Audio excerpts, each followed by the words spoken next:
আমাদের স্টকে এখন পর্যন্ত আগামী জুন জুলাই পর্যন্ত যত খাদ্য লাগবে সব খাদ্য আল্লাহর রহমতে ইনশাআল্লাহ আমাদের গোডাউনে আছে।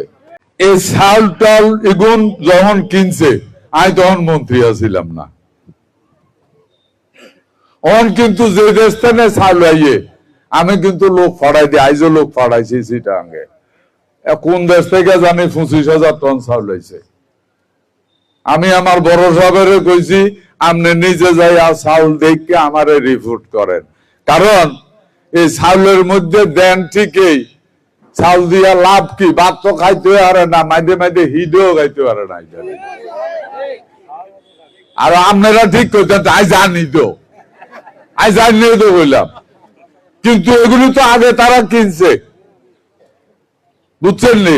এই কষ্ট নষ্ট করে বোধ আরো, কারণ আমাদের স্টকে এখন পর্যন্ত আগামী জুন জুলাই পর্যন্ত যত খাদ্য লাগবে সব খাদ্য আল্লাহর রহমতে ইনশাআল্লাহ আমাদের গোডাউনে আছে। এই খাদ্য নিয়ে কোনো টেনশন নাই। আমি আশা করি চাউলের ব্যাপারে আমাদের ইউনো ম্যাডামও বলে স্যার আপনার চালগুলি নিয়ে কিছু অবজেকশন আছে, আমি কি করতাম? এটি তো আমরা কিনি না, অন যে কিনতে আছি হিসাব মিলে। আমরা কি বিদেশ থেকে মাগনা চাউল আনি নাই, টেয়া দিয়া কিনে আনি। তো টেয়া দিয়া যেন কিনে আনবো, হ্যাঁ সেট যদি না করে তাহলে এই বাগার দিয়া লাভ কি?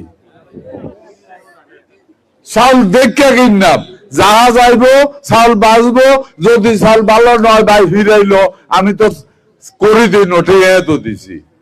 ইনশাল্লাহ আগামী দিনে চাউলের কোয়ালিটিও ঠিক হইব। এবার একটা কিরম কইতে পারতাম না।